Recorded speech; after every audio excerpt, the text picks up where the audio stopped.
Hello दोस्तों, स्वागत करता हूं आपका हमारे चैनल एसएससी आइडिया पर।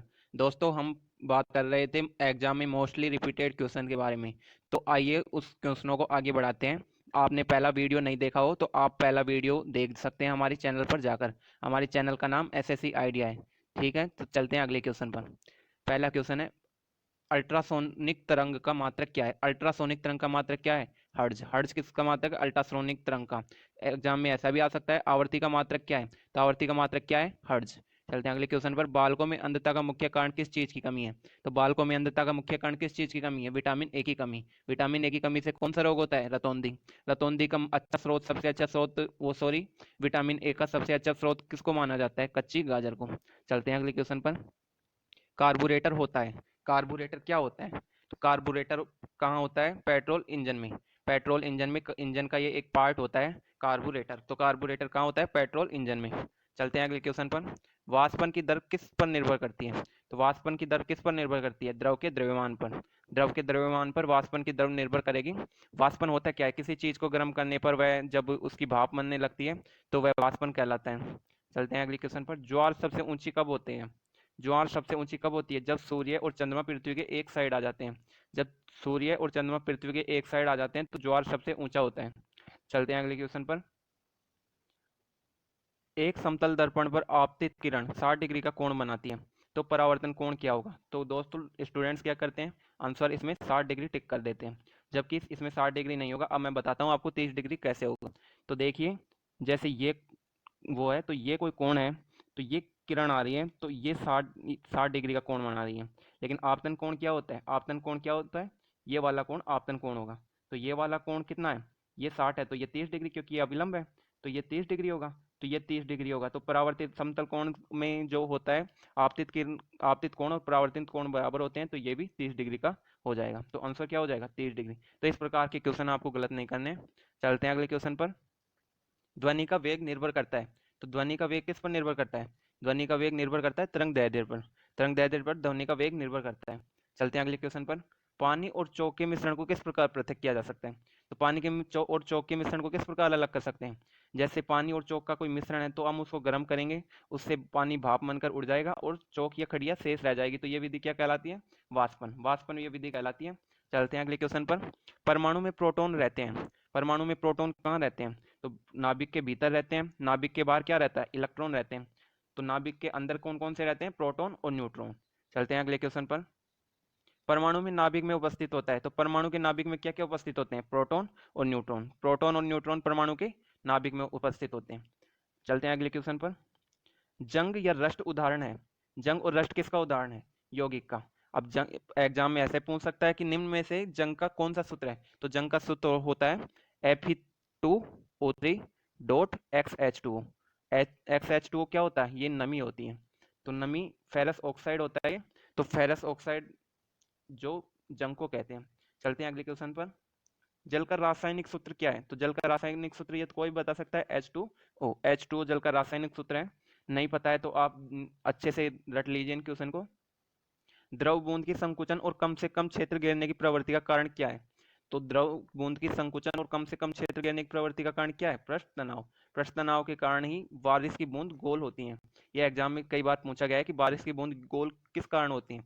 तो आंसर आता है पृष्ठ तनाव के कारण। चलते हैं अगले क्वेश्चन पर। नींबू और संतरे से कौन सा विटामिन पाया जाता है? नींबू और संतरे से कौन सा विटामिन पाया जाता है? नींबू और संतरे से पाया जाता है विटामिन सी। विटामिन सी नींबू और संतरे से पाया जाता है। इसमें आप आंवला भी जोड़ सकते हैं, आंवला, आंवले में भी विटामिन सी पाई जाती है। तो देखते हैं। मानव शरीर का कौन सा भाग संधि शोथ से प्रभावित होता है? तो मानव शरीर का कौन सा भाग संधि शोथ या गठिया से प्रभावित होता है? तो गठिया कहाँ होता है? जोड़ों में, यानी कि जोड़ों में जो हमारे शरीर के जोड़ होते हैं, वह वहाँ गठिया होता है। गठिया उन क्षेत्रों को प्रभावित करता है। चलते हैं अगले क्वेश्चन में। गर्मी में सफेद कपड़े गहरे रंग के कपड़ों से अधिक आरामदेह क्यों होते हैं? तो गर्मी में सफेद कपड़े गहरे रंग के कपड़ों से अधिक आरामदेह क्यों होते हैं? क्योंकि सदे सफेद कपड़े जो होते हैं वो गहरे रंग के कपड़ों से कम ऊष्मा ग्रहण करते हैं। क्योंकि जो गहरे कपड़े होते हैं वो अधिक ऊष्मा का अवशोषण करते हैं, जबकि सफेद कपड़े क्या होते हैं?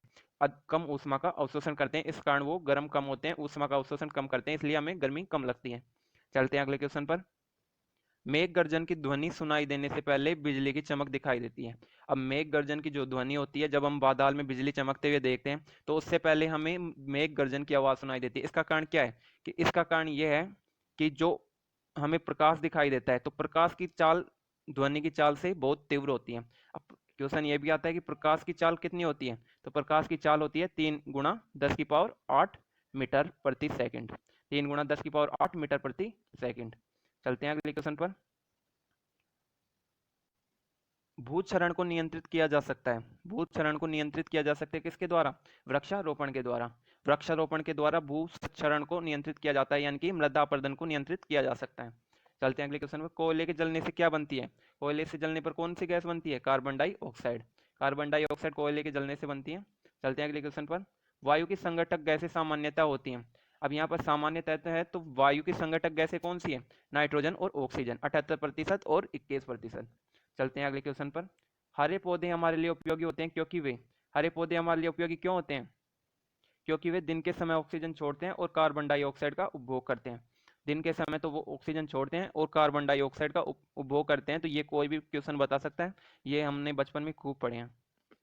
चलते हैं अगले क्वेश्चन पर।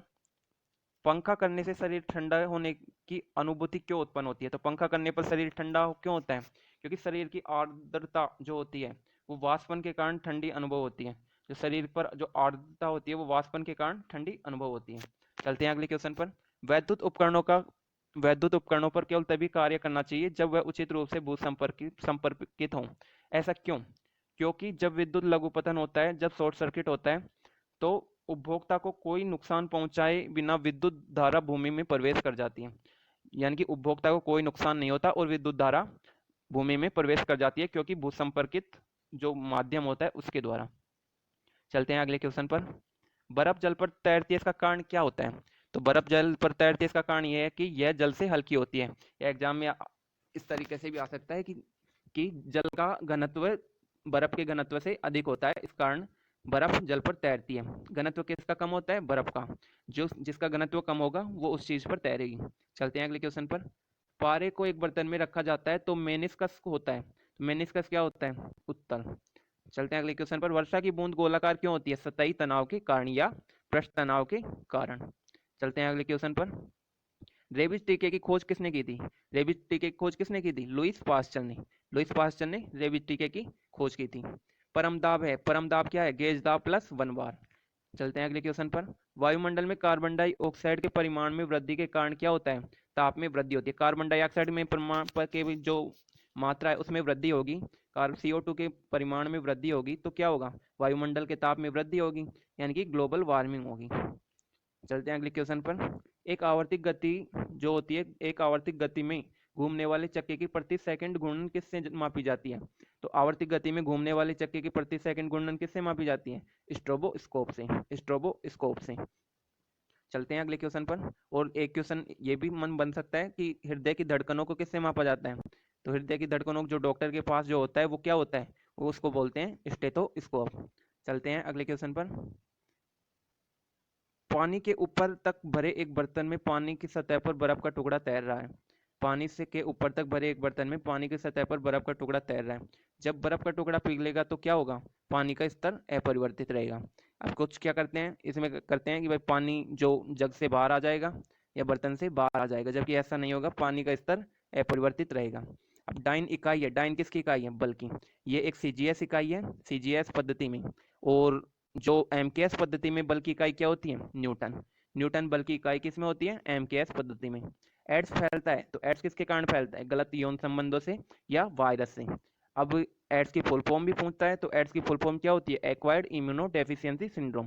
क्या होती है एड्स की full form? Acquired immuno deficiency syndrome. चलते हैं अगले क्वेश्चन पर। सोलर सेल बदलता है। सोलर सेल क्या करता है? सोलर सेल सौर ऊर्जा को विद्युत ऊर्जा में कन्वर्ट करता है। सौर ऊर्जा को विद्युत ऊर्जा में कन्वर्ट करता है। RDX क्या है? तो RDX का आपने अभी पुलवामा अटैक में नाम सुना होगा। तो RDX एक विस्फोटक पदार्थ होता है, RDX। चलते हैं अगले क्वेश्चन पर।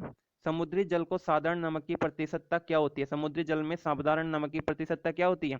10%। चलते हैं अगले क्वेश्चन पर। किसी ऊंचाई से पृथ्वी की ओर स्वतंत्रता पूर्वक गिर रही वस्तु एक समान किससे गिरती है? त्वरण से। अब इस त्वरण का मान कितना होता है? 9.8 मीटर पर सेकंड स्क्वायर। चलते हैं अगले क्वेश्चन पर।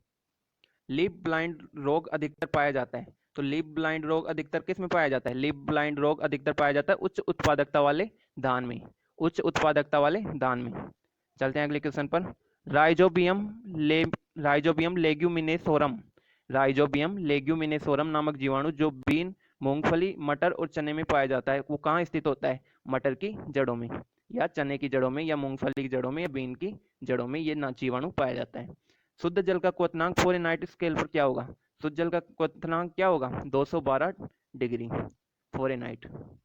तो फ़ारेनहाइट पर 212। और जो, चलते हैं अगले क्वेश्चन पर। एमकेएस पद्धति में, सॉरी एमकेएस है यहाँ पर, तो एमकेएस प्रणाली में त्वरण का मात्रक क्या है? तो एमकेएस में क्या होगा? मीटर पर सेकंड स्क्वायर। माइका क्या है? माइका क्या है? विद्युत का कुचालक, विद्युत का कुचालक है माइका। चलते हैं अगले क्वेश्चन पर। सोना का संकेत क्या है? तो सोना का संकेत क्या है? एयू, एयू यानी ओरम, या इस तरीके से भी आ सकता है। चांदी का संकेत क्या है? चांदी का संकेत होता है एजी। क्या होता है? एजी, इसको बोलते हैं अर्जेंटम। चलते हैं अगले क्वेश्चन पर। प्रेशर कुकर में खाना जल्दी पकता है, तो प्रेशर कुकर में खाना जल्दी क्यों पकता है? क्योंकि प्रेशर कुकर के अंदर दाब अधिक होने से क्वथनांक बढ़ जाता है, प्रेशर कुकर के अंदर दाब अधिक होने से क्वथनांक बढ़ जाता है।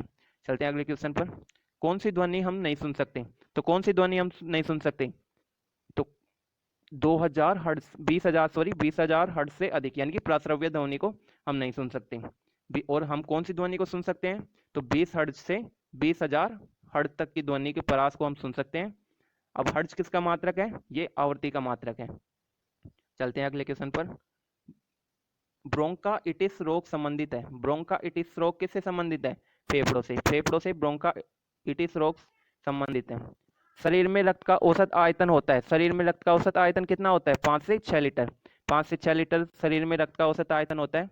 Na है, Na क्या है? न्यूक्लिक अम्ल का एक वर्ग, न्यूक्लिक अम्ल का एक वर्ग है Na। पीयूष ग्रंथि कहाँ अवस्थित होती है? तो पीयूष ग्रंथि कहाँ अवस्थित होती है? मस्तिष्क में। पीयूष ग्रंथि कहाँ अवस्थित होती है? मस्तिष्क में। उम्मीद करता हूँ दोस्तों आपके लिए ये वीडियो बहुत ही फायदेमंद होगा। इसके आगे हम इसके और भी पार्ट आने वाले हैं, तो आपको इनको अच्छे से फॉलो करना है और एक बार वापस से रिपीट करना है, जिससे आपके ये क्वेश्चन अच्छी तरीके से क्लियर हो जाएं। उम्मीद करता हूँ ये क्वेश्चन आपके लिए बहुत ही लाभदायक सिद्ध होंगे, आपके लिए बहुत ही फायदेमंद होंगे। चलते हैं, वीडियो को आज के लिए इतना ही करते हैं। आप हमारे चैनल को सब्सक्राइब कर सकते हैं। धन्यवाद।